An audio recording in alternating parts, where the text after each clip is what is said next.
Sinto todos os dias a responsabilidade de escutar pessoas cuja vida mudou por causa do medo de cair.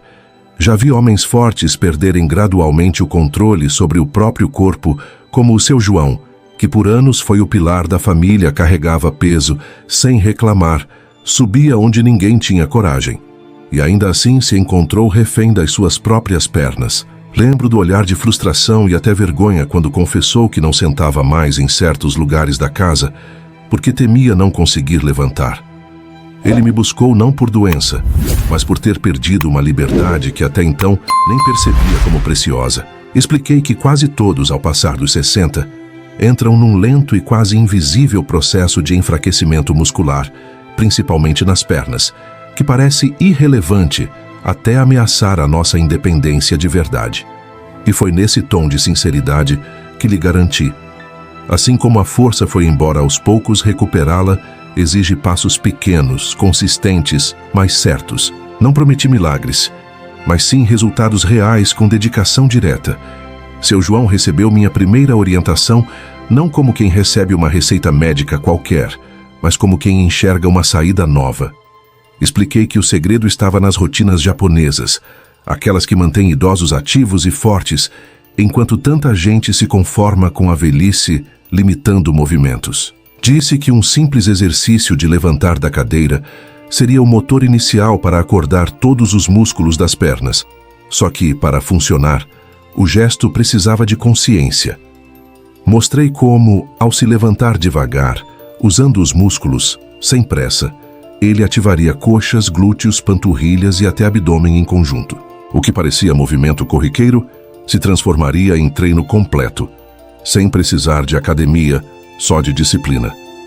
Orientei que a cada manhã e fim de tarde, com uma cadeira firme à frente, ele deveria sentar e levantar 10 vezes, apoiando nos braços da cadeira no início, se necessário.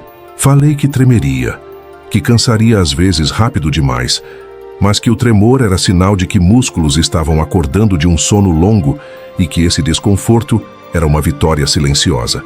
Recomendei registrar sem pressa a evolução, sentindo o corpo reagir semana a semana.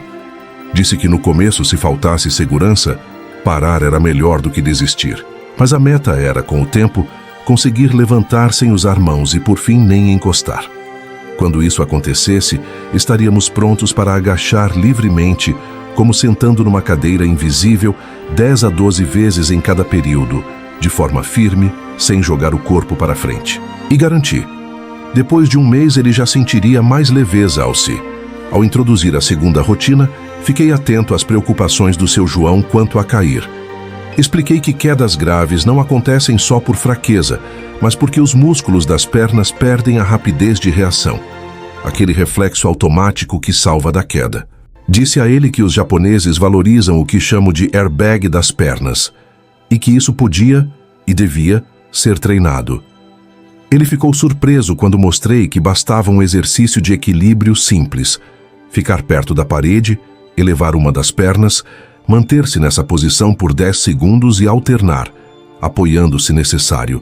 No início, o corpo balança, os músculos tremem e os braços querem buscar apoio. Instrui-o a transformar esse exercício em parte da rotina do dia, enquanto esperava algo no fogão ou durante o café. O truque era fazê-lo várias vezes, sem marcar hora especial, tornando-se quase invisível na rotina 3 vezes ao dia para cada perna. Reforcei que a meta era atingir 1 minuto de equilíbrio em cada perna sem segurar em nada.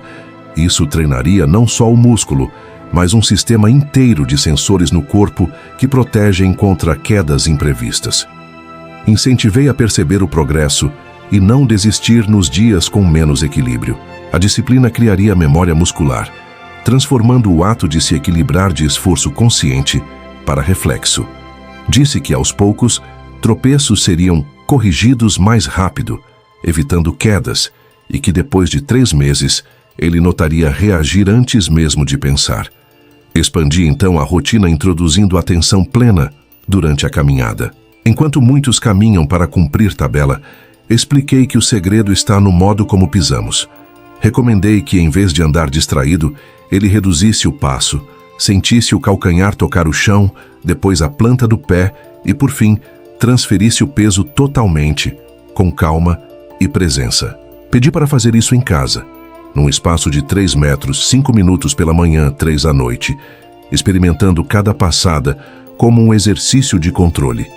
Comprometi-me a revisar com ele a postura semana a semana, lembrando que não se trata de andar mais rápido ou mais longe, mas com mais qualidade, ativando músculos estabilizadores que, normalmente, ficam adormecidos. Prometi que em algumas semanas ele identificaria padrões curiosos.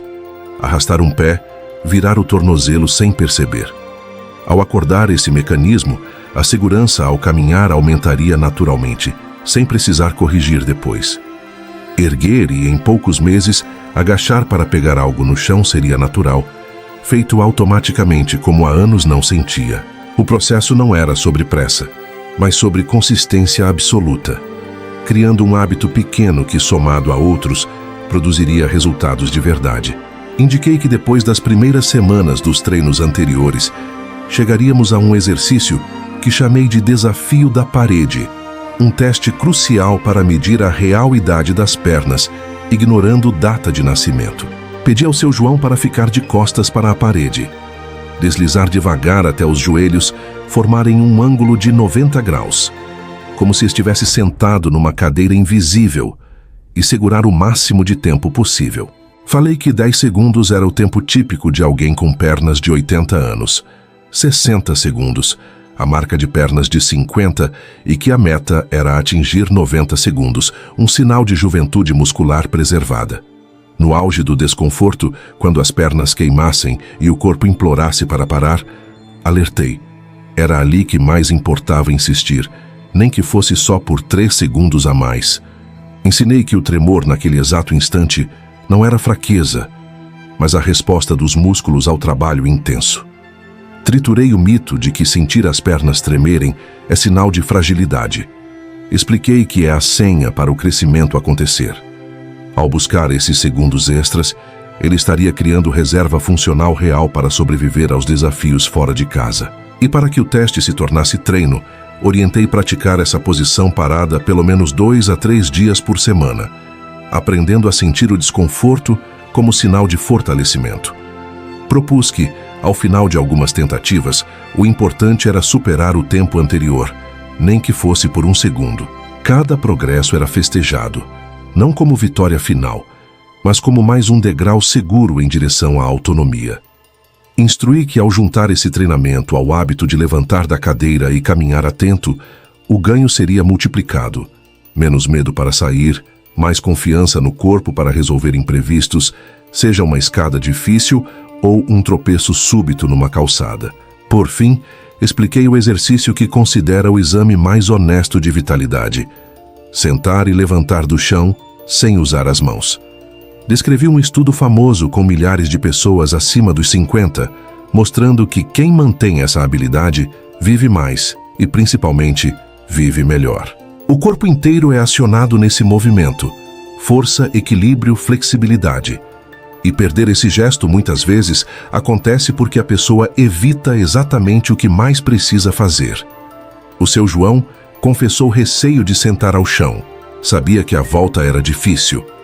Sugeri começar pelo básico: sentar-se numa cama baixa e levantar 5 vezes, usando as mãos só se realmente precisasse, 2 vezes ao dia. Com a evolução, o próximo passo era sentar em almofadas no chão. Depois chão com apoio próximo e, por fim, chão sem apoio. Instrui que, para manter o progresso, pelo menos 1 vez por dia, deveria sentar-se no chão propositalmente, nem que fosse apenas para ver TV. Expliquei que o corpo grava o que é repetido e desaprende o que deixa de praticar. Apesar da lentidão no início, a consistência pagaria dividendos. Disse que em 6 meses se sentaria no chão sem medo, pronto para brincar com os netos ou apanhar algo que caísse. O ápice dessa jornada viria não num show de aplausos, mas na naturalidade reconquistada. Quando subir escadas sem usar toda a força nos braços, quando sentar e levantar sem impulso, quando socorrer um neto no parque sem pensar na limitação. O seu João voltou meses depois, mais leve, com uma história. A neta se assustou com um pombo na praça e ele, instintivamente, fez um agachamento perfeito para pegá-la. Naquele momento, compreendeu que ganhou de volta não só movimento, mas liberdade, confiança e dignidade. Terminei lembrando: o envelhecimento não é sentença de limitação. Podemos e devemos treinar a força todos os dias, transformar momentos de espera em exercícios que fogem do olhar dos outros, abraçar o tremor no treino, porque é nele que cresce a reserva de autonomia. Ao repetir pequenas conquistas diariamente, sentado, levantando ou brincando, o corpo reaprende a responder, e a força perdida aos poucos é reconquistada, devolvendo a cada pessoa o domínio sobre seu próprio caminho.